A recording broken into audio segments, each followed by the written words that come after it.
If you could describe your journey in the beauty industry in one word, what would it be and why?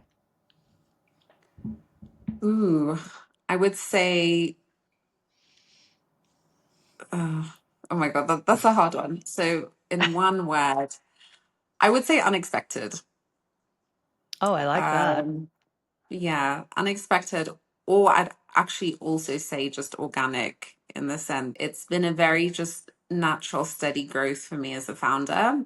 Just Mm. because it's kind of a brand that's been built over my personal experiences based on kind of my evolution of my own personal beauty journey and just, the industry around me or, different kind of, yeah, parts of the journey of where we are, what the industry care about is where we've expanded as well.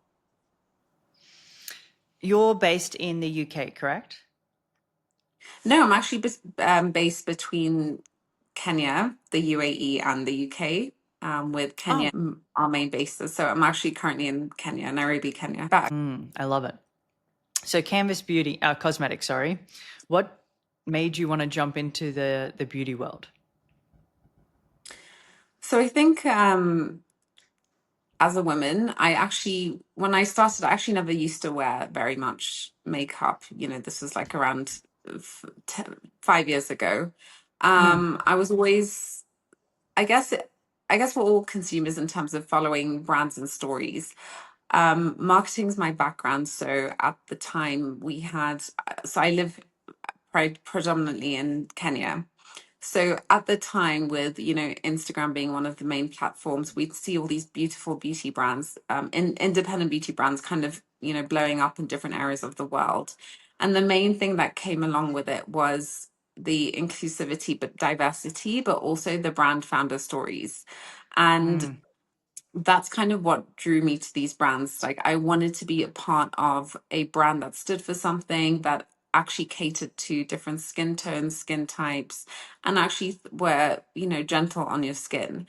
But growing up in Kenya, we actually didn't have, or we still don't have the department stores such as the Sephora's and any kind of beauty department store. So we didn't actually have access to cool independent brands available. mm-hmm. And if we did, they were kind of brought in by a reseller or just, which made them really, really expensive. So in summary, I just decided, why don't I create a brand that I love with products I can wear and that serve women of all ranges. So women of color, different skin types, skin tones. And I think that the key thing, the underlying message that as we built the beauty brand that we wanted to kind of do or create was we wanted to empower women. I wanted I to like that. kind of share this journey as it evolved. I started swatching, my first samples on my mom's dining room table. But as That's it phenomenal. evolved, yeah, and it's at that time you're like, you don't know it's going to be. It could be an idea that fails, or it could be something Yep. that grows. Mm-hmm. And a lot of people have watched the journey. They've watched us grow.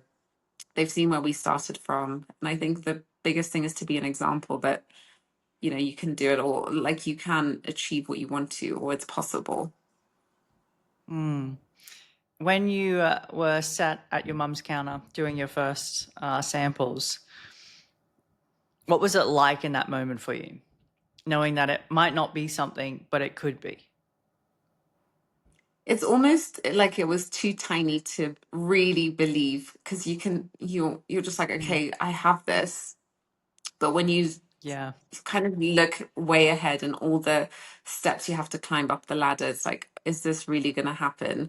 I'm just one person in this massive industry of brands that are already blown up. And how am I going to make my mark in this industry and actually build something Mm. in terms of scale?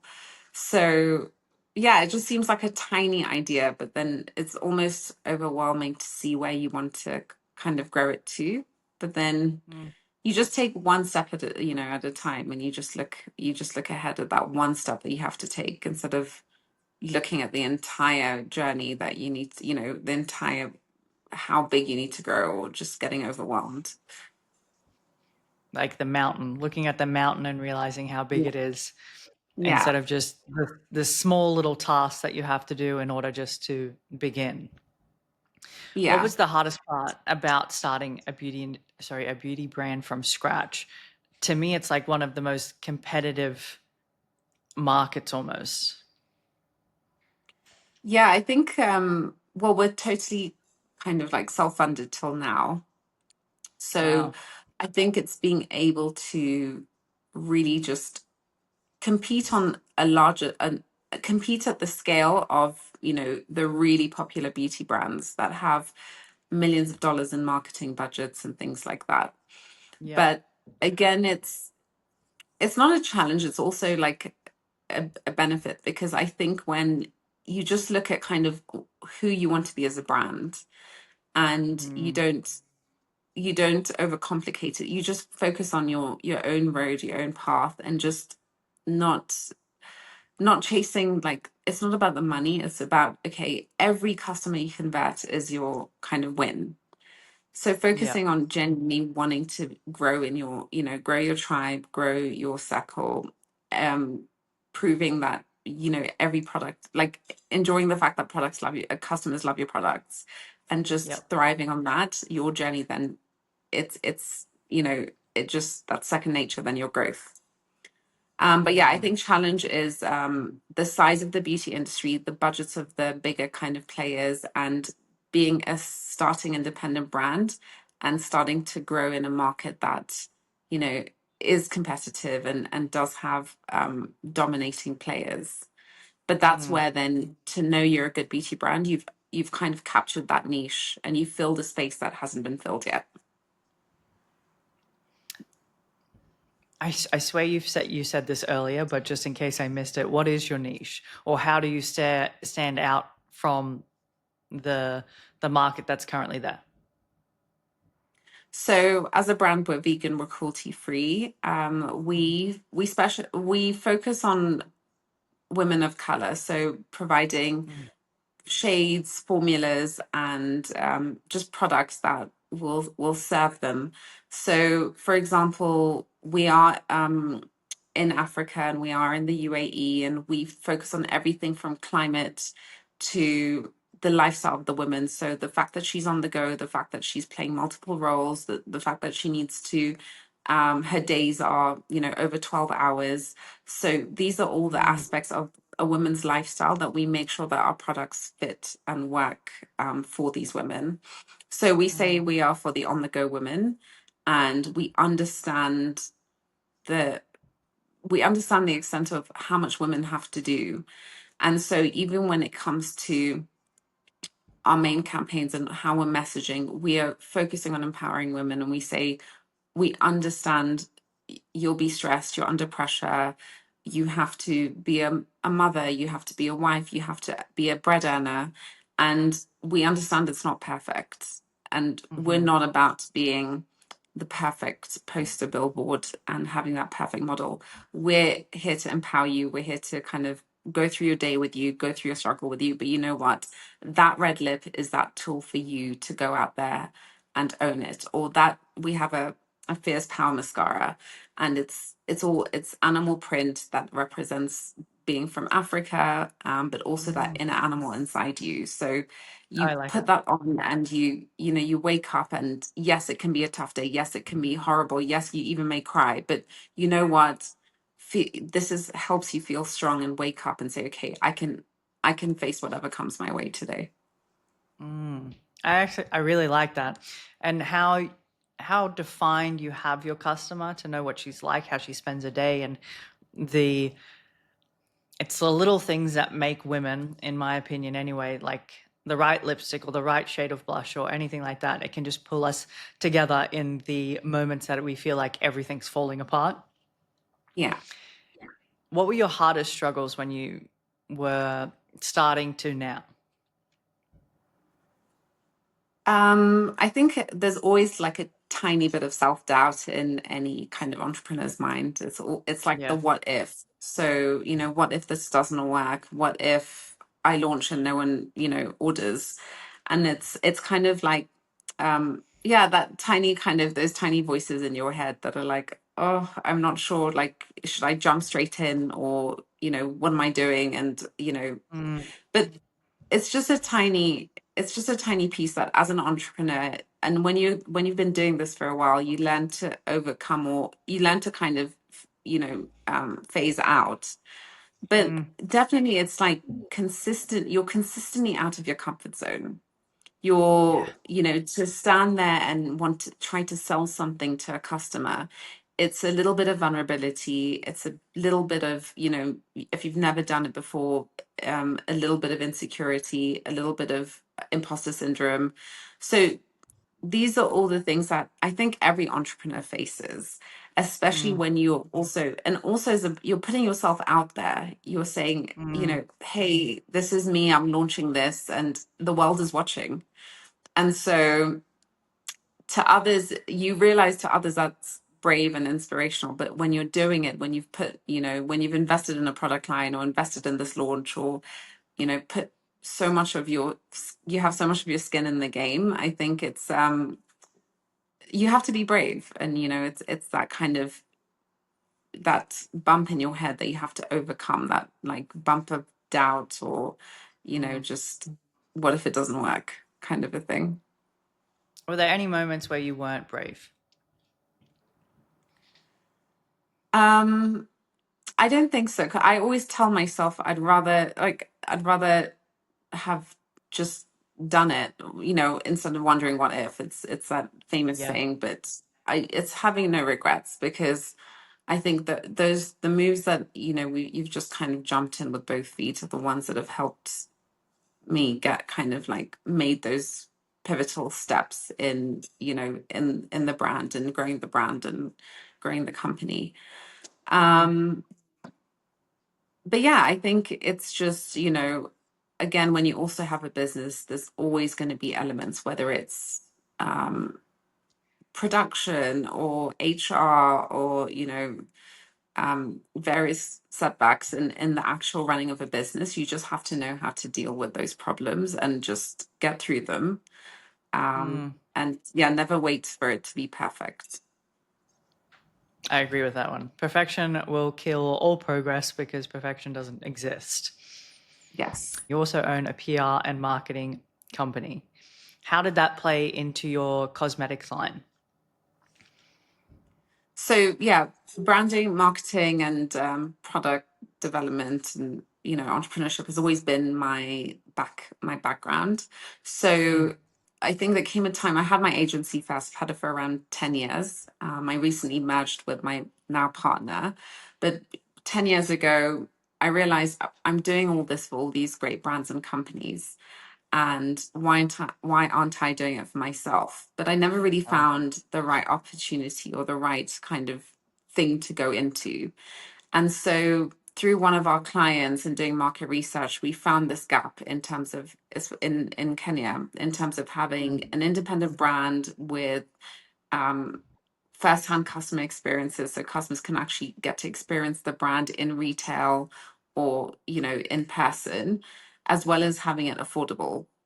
And so that's kind of what that's the problem that we wanted to solve. And then, but pivoting from a service industry into a product industry has been huge, in terms of, it's such a difference.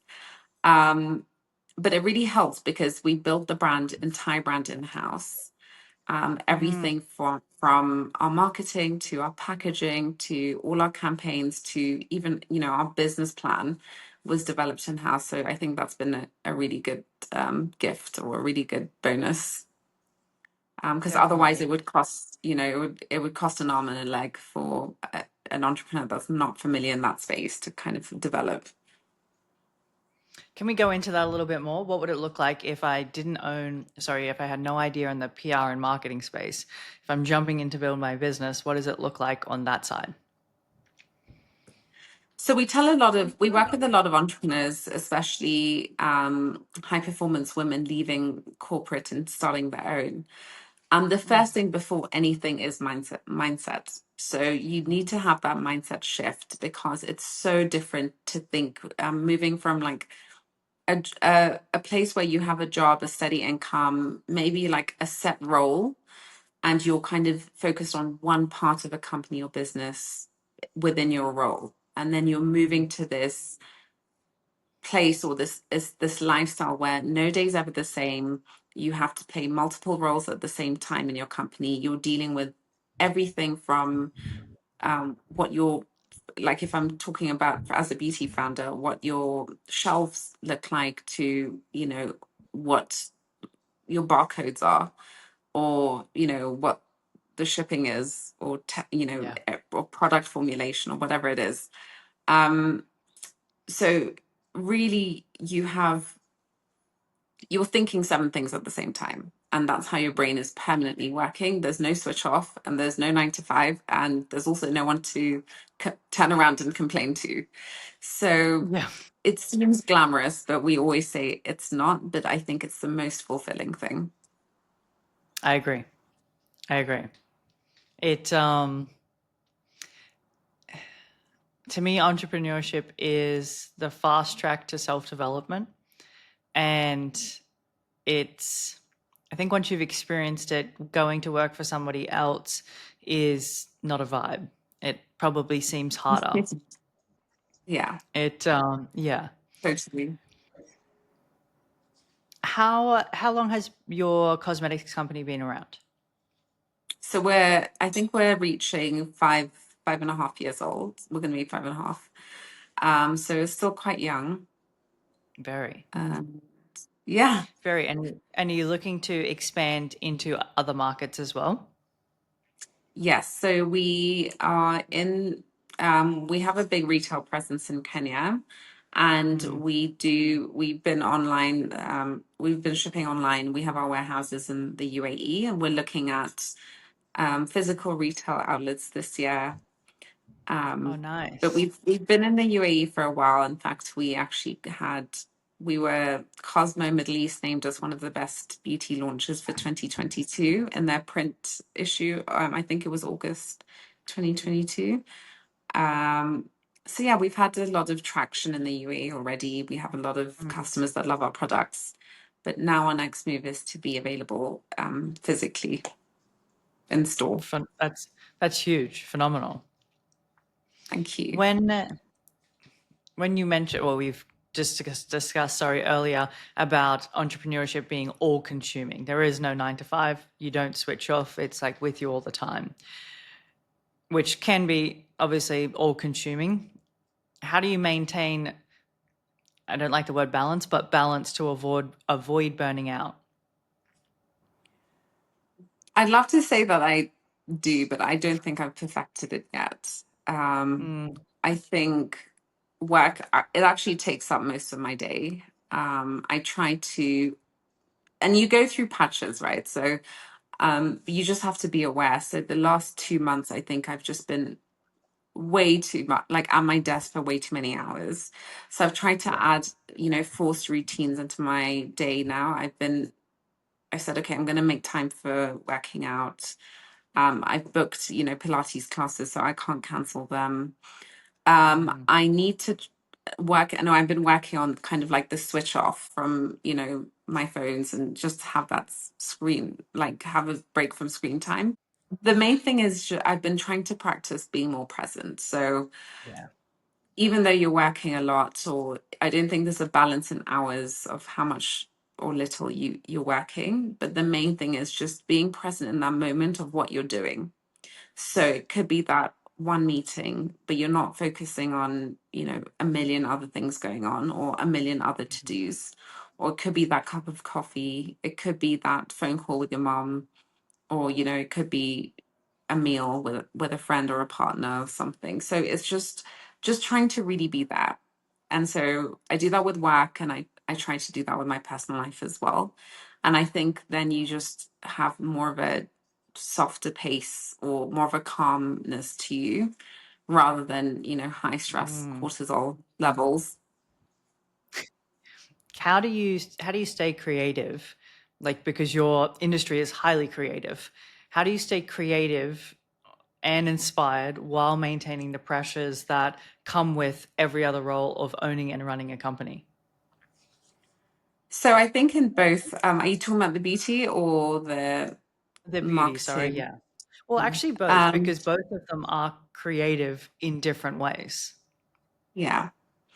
So I think for both, it's always ever changing. I think Mm, with the beauty about Canvas Cosmetics is we're always working on new collections, new products. And so that keeps it interesting because it's so fun to work on everything from the packaging and the formulations all the way to your launch campaigns and your PR events and your PR boxes and everything like that. So you get to yeah, be really creative, and it's an industry where aesthetics are important, so we get to yeah, have fun with it and play with it. But at the same time, I love the fact that we can use our messaging to empower women. So everything we do, whether it's our messaging or our campaigns or the women we choose to work with, it's very empowering and inspiring. So we always mm. that keeps me interested as well, and keeps me, it keeps that purpose. And yeah, and I think in the marketing and the consulting industry, we have many clients, so we get to work on like a ton of different industries. Different, we have clients, in trucking and logistics, all the way to high fashion and couture. Um, and wellness, and so it's a whole, you get to switch between all the different clients and projects as well, so it keeps you sharp, it keeps you focused, it keeps your eyes, it keeps you kind of in tune with what's going on, and you get to pivot a lot. You spoke of mindsets, changes that need to happen, especially with the women that you work with in your marketing company. What mindsets or habits did you have to change in order to ensure that you kept growing with the company? So I think it's the personal kind of shift as a person. So if from an entrepreneurial standpoint, there's so many kind of ways you need to think. So the first thing is in terms of fearlessness, and Oh yeah. that's just having just being kind of don't doubt yourself, being fearless, not having doubt, going with your gut, making decisions fast and quick, knowing also how to identify where you went wrong. So as an entrepreneur, you can't sit too much in a problem, or if you know that you're going in a wrong direction, know how and when to pivot. It could be small things or Mm, it could be big things. um yeah, and I think the second thing is your thoughts, your the scope of your thoughts. So you have to know and understand how to think more long term. So mm, that means that you're building a vision, kind of like the end game, or kind of the longer term vision for the brand or company that you're building. But at the same time, you're not phased by the short term lack of gratification. So you're not going to sell out in your first week, perhaps, or yeah. you're expecting 100 orders and you get 5. And so these are the things that you need to understand, so that you don't get down on yourself, or you don't lose hope, or don't lose the ambition, or um or just give up. So I think Mm. these are two from experience, having both, being in consulting and having my own brand. These are kind of the really key things that I was never told, and I had to learn, but are so important to just sticking through and actually, riding the waves. Have you ever had a moment where you're like, I can't do this anymore? Yeah, I think everyone, I mean, you feel burnt out. Mm, I remember there was a point where, and there's always highs and lows. So I remember there's a point where I wasn't sure. I'd kind of slowed down on the consulting, and focused on building my makeup brand, but had invested so much into it. So you're just like, okay, what do I do? I have one company that I have to invest a lot in. What do I do for steady income? Should I get a job? And there was actually a mm. time where, for 10 years, I hadn't written a resume, and I had to sit there and say, okay, well, is this time to write my resume? And I did Oh it, wow. and I looked at it, and then I said, you know what? You've come this far. No, no, Can't go back. you can't go back. And No. so I didn't. What made you want to write the resume? Was it a place of I need to do this just in case, or I'm giving myself a like a fallback plan? What was it? I think part of the thing is when you start listening to other people, because you're in Oh, a place of like, you're bootstrapping, you're an entrepreneur, you have this incredible massive vision, but it needs a lot of, a lot to be put, you need to put a lot into it.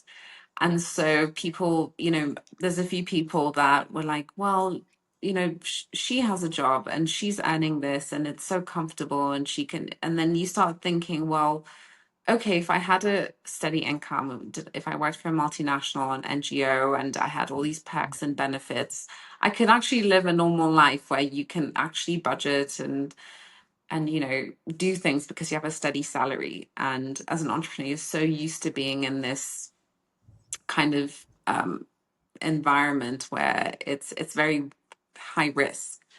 And mm-hmm. so then I thought there was that moment where I'm like, okay, well, yeah, everyone around me is earning salaries and, can pay rent and, can, go on holiday Breathe. and send, do all these things. And although Yeah. I've always been able to do that, it was just Mm. that flickering thought at that moment, like, okay, well, it's working for most of the world. Should I actually try it instead of going through all this stress and all this, Yeah. putting so much pressure on myself to make it, and to build this $1 million business that I want to build. And so, yeah, it happens in times where you get tired and, you say, well, maybe should I consider that? But then I say for me that lasts like, it's like a 5-minute thing. And then you remember and you feel inspired and you know what you want to do. And it just takes that reminder to yourself of why you're doing what you're doing. And it's a full turnaround though, because now I would say, yes, you have that job and it's very steady, but it'll always be that steady. And now, Mm. 10 years later, I can say that I took those risks. And you have to play, you can't play, if you play small, you stay small. I read this the I other agree. day. And so you have to take that risk, because if you don't take that risk, everyone would be doing it. And when Hmm. you see the wins are 10 times bigger than, if you were still in that job. I'm curious, are you a destination person or a journey? I'm a journey, Oh, were definitely. you ever just a destination person or always been the journey? Um, I think no, it was always a journey, because what I realized that, when you are in such flow, it's a state of flow where you don't really see time or feel time pass. Oh, I So I love feel that. like, I love that. yeah, so every day Mm. I feel like I'm in flow. I feel like, you're excited, you're just focused on what you're doing. You're excited about the wins, you're excited about how others are inspired by you, the projects you're doing. And that's when I really knew I love what I do. I was going to say that to me sounds like someone who knows what they wanted to do, found it, and is like you're doing it type of thing. The thing that feeds your soul is how I see it. Yeah. Like you said, I love Mm. that. It feeds your soul. It really does. And you know it when it happens. You feel it. Mm. I really like that. What's the biggest trends that you see in the beauty industry right now, and or how do you see them going? I think beauty has like this two segments. There's definitely the skincare, and there's you know, the color cosmetics and the pigments. I see a lot of kind of natural, a lot of like the way, especially with TikTok and Gen Zs, and Yeah. even like, the teenagers. I think the natural glam is kind of where everyone's going. More natural skin. It just not even just glam, but just being more raw and real as people. And so you see that in the way people express themselves on social media, how they are with their makeup routines, with their makeup. It's very wellness driven Mm. and self-care driven, rather than just, what's external or aesthetic, or just looking good on the outside. And so I think that's reflecting a lot in the beauty industry. So whether it's softer products, for example, we saw the whole kind of move from um just extremely made up. Even though we're in color cosmetics, you can always use the products how you want them to be. So more, I think it's a mix actually, but yeah, just more of the natural, real looking style makeup or glam is what I'm starting to see more of. I actually agree with you. It's like went from the 2016 like full face look like we're wearing God knows what to Yeah. a more, and it's kind of like trickled down ever since. And I do see the crossover between the wellness industry. I came from the fitness industry, so there is a big pivot. Even what Yeah. we consider the fitness space is pivoting towards wellness, and it's becoming a complete thing. It's no longer just the external, it's how does the internal get fed for the external. And that's where, as a brand, although we started with color cosmetics, Mm, it's still like you do want that pop of color on your lips, or you do want a good mascara, or even complexion wise, you still want your skin to look like skin but still have it yes. flawless. um but then again, that comes with now that key messaging: who is our woman, what's the realness, or what's the real life she's leading, and how do we as a brand and as a community empower her, help her, support her, and make her feel heard and seen, and also make her feel like she's not alone. And so as women, another trend is that kind of like community. So you see that in beauty, you see the real and rawness with many founders. You look at other brands in terms of their campaigns, they're going with the non-traditional kind of what a model would have traditionally looked like. Now beauty is comes in all shapes and forms, and it's appreciated and celebrated because of people's uniqueness and things like that. Mm-hmm. So whether you see who the models are on the billboards, or the range of skin tones, or the celebration and diversity, or just how people decide to express themselves, brands are starting to celebrate that diversity more, instead of making women conform to one look and feel and type. I like that perspective a lot, actually, and I agree with it. There's the makeup industry as a whole has shifted a lot, and it's coming down to the individual consumer as to how they want to look, feel, and it comes down to, like you said earlier, the marketing of the product and making sure that you're meeting the consumer's needs or desires. Yeah. If I was wanting to step into the beauty industry to create a product, what advice could you give? Ooh, I think you have to always be solving a problem. So what are you solving, and what are you creating, and who are you creating it for? With the Mm, beauty industry being so diverse, I think there's room for different categories of products and different types of consumers, for sure. So I would say, don't get confused or try to make something for everyone. Focus on like which problem you want to solve, and who that problem is, who you're solving that problem for. mm, And then you can be more direct and targeted and niched. I would always say, some key have your key pillars in terms of what you stand for as a brand. So for us, it's definitely inclusivity, clean beauty, and we everything is safe and perfect for sensitive skin. And inclusive, yeah. So again, what are your values, and how are you going to create your product and your brand around that? And the mm. last thing is, don't follow the trends, and tune out of the noise, because trying to copy paste something that you've seen that's worked for someone else may not necessarily be your key to success. You'd rather be unique and genuine and authentic. I like that a lot. What's your go-to product? Ooh, I literally wear everything of the brand, mainly not Of course. non-biased, but because, it's something personally, I with sensitive skin and someone that's always been very conscious of what makeup I put on my face. I genuinely love the wear of the products. Mm, But if I had to choose one, I would start with, our matte liquid lipsticks. As a yeah. woman, it was our first product range. It's been, recognized by whether it's Cosmo Middle East, British Vogue, for the formulas. But as a woman who is always on the go, you leave the house at 8 and you're not back till, 12 hours later. I think a lip that stays makes you feel put together. It doesn't come off when you're drinking lots of coffee or, coffee mugs and things like that. So it's just a good tool to have when you're busy. You don't have to worry about touching it up.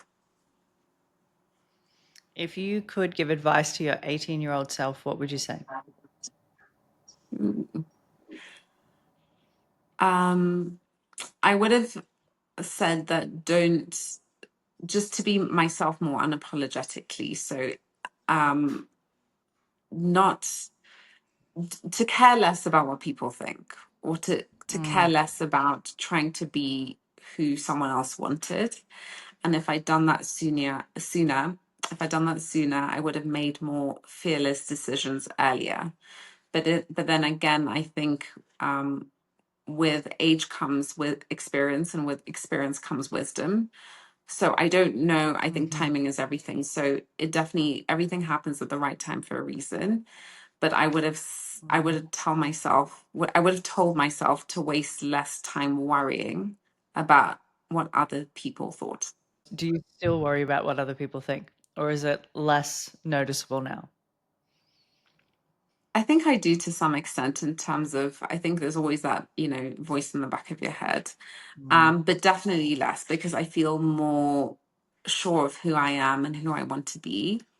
And that, everyone has different paths and different timelines, but yours is your own. And as long as you feel like you're going in the direction that you want, there's no one you have to really answer to, or, mm, yeah, you don't really have to conform for people. It's just for yourself.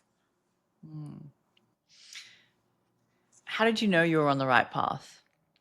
Just speaking to you now, and I could be completely off base here, but it sounds like you are deeply in touch with yourself, and you know yourself to a core level, that you're able to identify what it is that you truly love to put out into the world, which you're creating, which I would equate to being a soul level thing. So how did you know? How did you know that that was the North Star?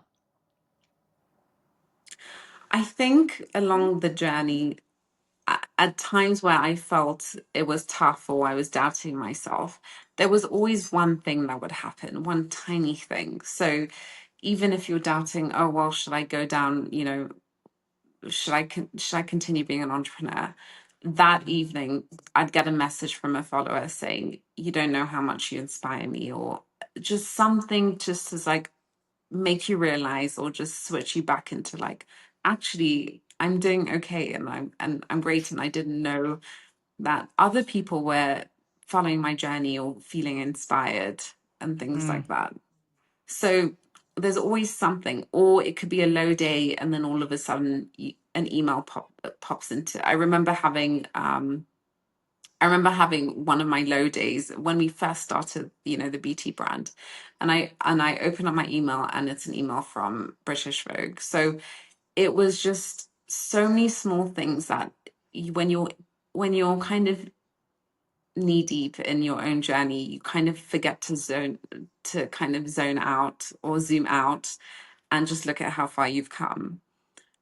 oof, And yeah. yeah, so it's just the little gentle reminders, definitely having a strong support system. But then what I Mm, say is, I've been able to sit with myself a lot. So when things get tough or hard, or, it could be in your personal life or your, work life or whatever it is, I wouldn't run. I would sit with myself, sit in the kind of mess of emotions and work my yeah. way out of it. Because then Mm, you're kind of talking to yourself, or you're examining, okay, well, if I'm in such a deep low personally, like what am I doing to get out of it? Mm. And the next time it happens and the times it happens, you've already kind of trained yourself on how to think, what mindset to have, and how to actually focus on what's important rather than getting swallowed by the problem or the feeling or the challenge. Oof, I love that so much. It's like being able to identify when you're in a loop or a spiral to be like, no, no, we don't want to go down further. So let's Yeah. pivot, pull myself out to keep going forward. Yeah.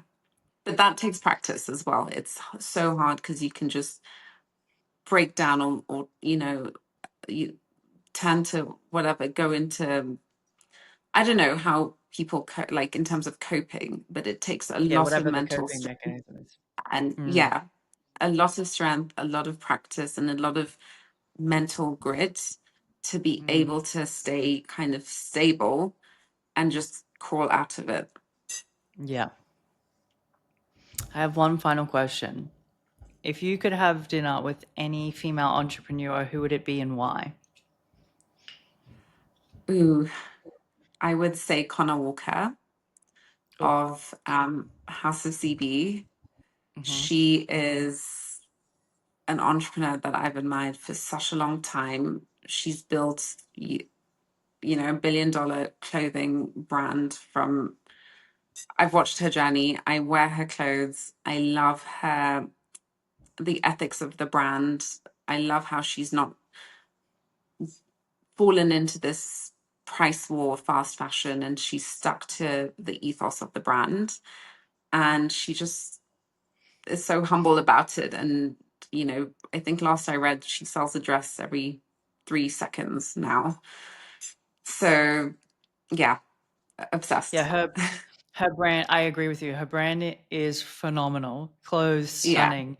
And I also love the fact that her clothing is priced high because when you're buying it, you're committing it to it and it's staying in your closet for a long time as opposed to the fast yeah, fashion that's just a constant turnover.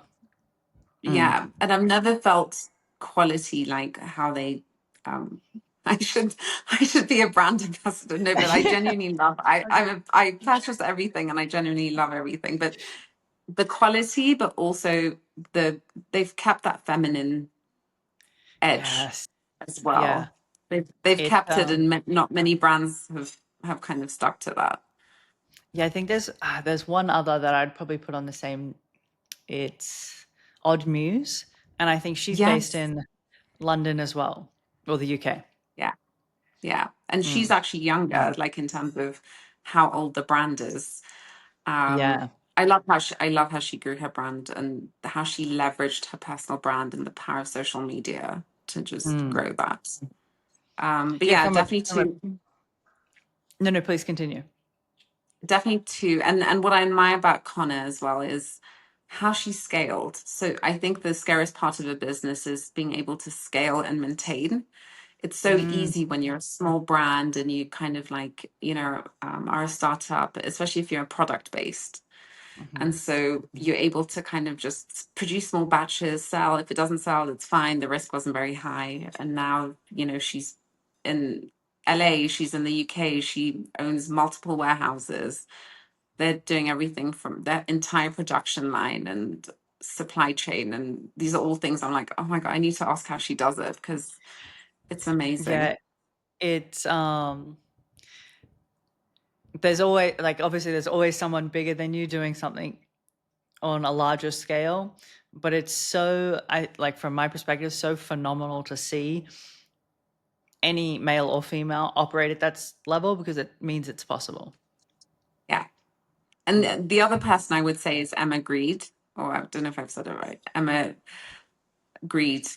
She is the business partner to all the Kardashians and all their clothing lines and product lines. 100%. And she is also incredible. She's from the UK, right? Yeah. Yeah. UK is producing all the Wonder Women. She what she did is phenomenal, especially with Skims and then how she moved on to what Chris with the cleaning Yeah. line, like Good just pure American. Yeah, Yeah. pure genius. Yeah. And does she just have the three, or she have more brands with them? I think she has more and she's invested in more. So again, I look up to her and I don't know how she scaled multiple businesses, handled celebrity business partners Yeah. from the same brand, and then branded each brand so differently that they all kind of blow up in their own way. Yep. And now she's also investing in other companies and brands. So, and she has a whole family. So just being able to find enough time in a day to manage all that, I think is phenomenal. Yeah, it's one of the saying, if you want something done, ask a busy mum, because it's going to happen. Yeah. I would love to watch her work, like just to be a fly on the wall to watch her work, to see how she handles day to day as well as the company at large. Even Chris Jenner would be phenomenal to watch as well. Yeah. Yeah, Mm. totally. But it just shows that I always say that I feel like I'm at my limit in terms of how many hours I'm putting in a day. And, my entire day is work, work, work. But then you see these women that are doing it on another level. So I think as women, we don't even know our full capacity and we keep learning about it as we I go think along. yeah, I agree, and I think we sell ourselves short. Um, and this could be just an inner projection here from coming from me, but I think a lot of women struggle with the playing small, not wanting to take up too much space, not wanting to outshine. So we stay small, not realizing that our capacity could be so much more if we gave ourselves permission to do that. Yeah, totally. That's so well put. It's so true. It has been an absolute pleasure speaking with you today and learning everything about you and your company. If you had if you had a word of advice for someone that might be wanting to start a business, what would it be? Just start. I Don't like it. don't overthink it. Yeah, don't Yeah. overthink and don't wait till it's perfect because it's never going to be. And you'll always have 1,000 reasons to say no, but you just need that one yes. I like it. Thank you so much for your time today. It's been an absolute pleasure. Thank you so much for having me. And it was so lovely chatting.